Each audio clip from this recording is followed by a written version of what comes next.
Assalamualaikum warahmatullahi taala wabarakatuh. Nama saya Muhammad Qayyum bin Ismail. Yang dihormati Prof dan juga rakan-rakan sekalian, hari ini saya akan bentangkan tugasan B ulasan buku Curriculum Development in Language Teaching yang ditulis oleh Jack C. Richards. Okay, tajuk saya iaitu The Origin of Language Curriculum Development. Kita pergi slide seterusnya.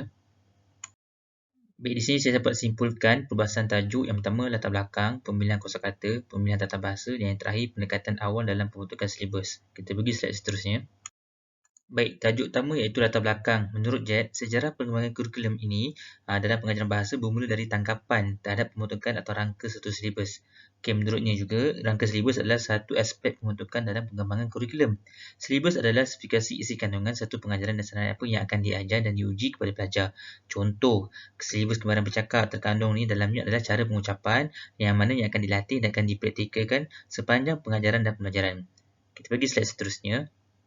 Baik, di sini kita boleh lihat perkembangan kurikulum lebih menyeluruh daripada rangka silibus. Sebab apa? Dia merangkumi keperluan pembelajaran, menentukan objektif, pengsuturan khusus, kaedah dan bahan pengajaran yang terhasil daripada setiap elemen di atas.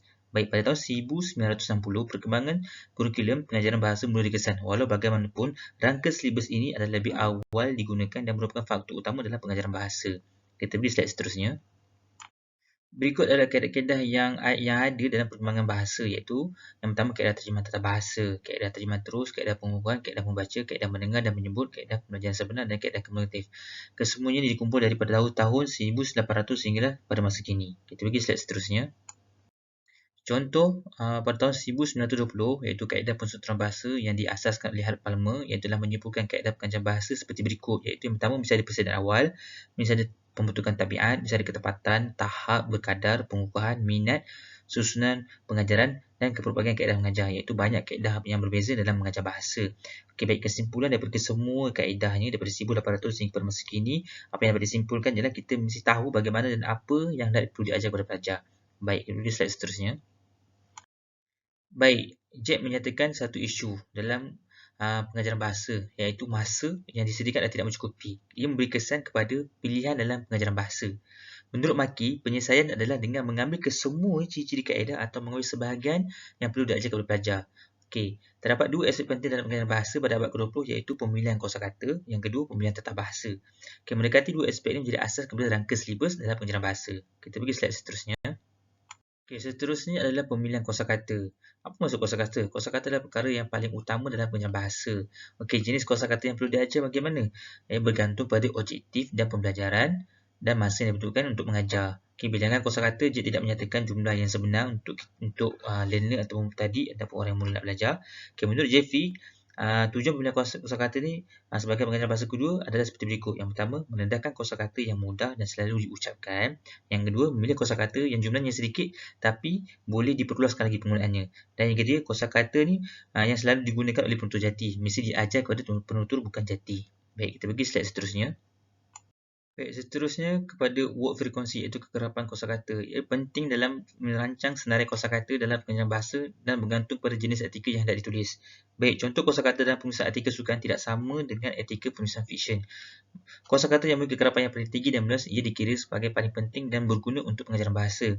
Okey, prosedur pemilihan kosakata membawa kepada penghasilan asas kosakata, iaitu lexical syllabus. Okey, rujukan utama dalam kosakata iaitu A General Service List of English Words. Yang kedua, The Interim Report Vocabulary Selection. Baik, kita pergi slide seterusnya. Baik, di sini Jack telah menyimpulkan ciri-ciri yang diperlukan dalam menentukan senarai kosakata, iaitu word list. Iaitu yang pertama, mesti boleh diajar. Mesti ada persamaan. Tersedia, maksudnya iaitu mesti yang kosakata yang diajar itu mesti ada di minda penutur kejati. Sebagai contoh, classroom mesti ada. Bila diingat classroom, mesti ada teacher, chair, table. Okey, yang keempat, menyeluruh. Yang kelima, iaitu define power, iaitu kosakata ni menerang masuk dalam contoh container, membawa masuk bucket, jug ataupun kartun. Baik, kita pergi slide seterusnya. Okay, seterusnya pemilihan tata bahasa. Pada tahun 1920, keperluan untuk menyusun pemilihan tata bahasa ni adalah menjadi keutamaan kepada pakar-pakar bahasa. Okey, kaedah tradisional untuk menyusun tata bahasa ditentukan oleh kaedah pengajaran bahasa. Yang kedua, dimasukkan dalam penggunaan ayat mudah. Contoh simple tense, simple continuous tense. Baik, pada tahun 1930, pakar-pakar bahasa mula memasukkan prinsip pemilihan tata bahasa dalam rangka silibus. Okey, pemilihan tata bahasa berkait rapat dengan tahap pengukuran, iaitu gradation. Hasilnya terdapat membentukkan kumpulan dan penyusunan bahan mengajar dalam sesuatu pembelajaran. Baik, kita pergi slide seterusnya. Baik, kaedah pembangunan silibus pembinaan tata bahasa adalah seperti berikut. Yang pertama, mesti mudah dan senang, iaitu memilih struktur ayat yang mengandungi tata bahasa yang mudah. Yang kedua, kekerapan, tata bahasa mesti selalu diguna. Yang ketiga, senang diajar. Yang keempat, mengikut tahap pembelajaran, iaitu mengajar tata bahasa mengikut tahap. Baik, kita pergi slide seterusnya. Okey, menurut Jack, kaedah pendekatan penyusunan tahap gradation adalah seperti berikut. Yang pertama, jarak bahasa. Yang kedua, peringkat kesusahan. Yang ketiga, keperluan komunikasi. Yang keempat, kekerapan, iaitu boleh dipraktikkan selalu. Yang kelima, sekali dan berulang kali. Maksud, linear dikenalkan sekali saja pada awal pengajaran, manakala cycle digunakan secara berulang kali. Baik, rujukan utama dalam perkembangan pembinaan tata bahasa iaitu Teaching and Learning English as a Foreign Language. Yang kedua, Guide to Pattern and Use English. Baik, kita pergi slide seterusnya. Baik, yang tajuk terakhir iaitu pendekatan awal dalam pembentukan silibus. Ada 5.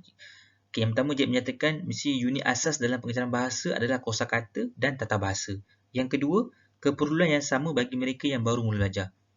Yang ketiga, mengenal pasti keperluan orang belajar seiring dengan keperluan bahasa. Yang keempat, input pertama dalam pembelajaran bahasa diperoleh daripada buku teks. Dan yang terakhir, pengajaran bahasa Inggeris sebagaimana bahasa asing. Kita pergi slide seterusnya. Baik, itu sahaja daripada saya. Sekian, terima kasih.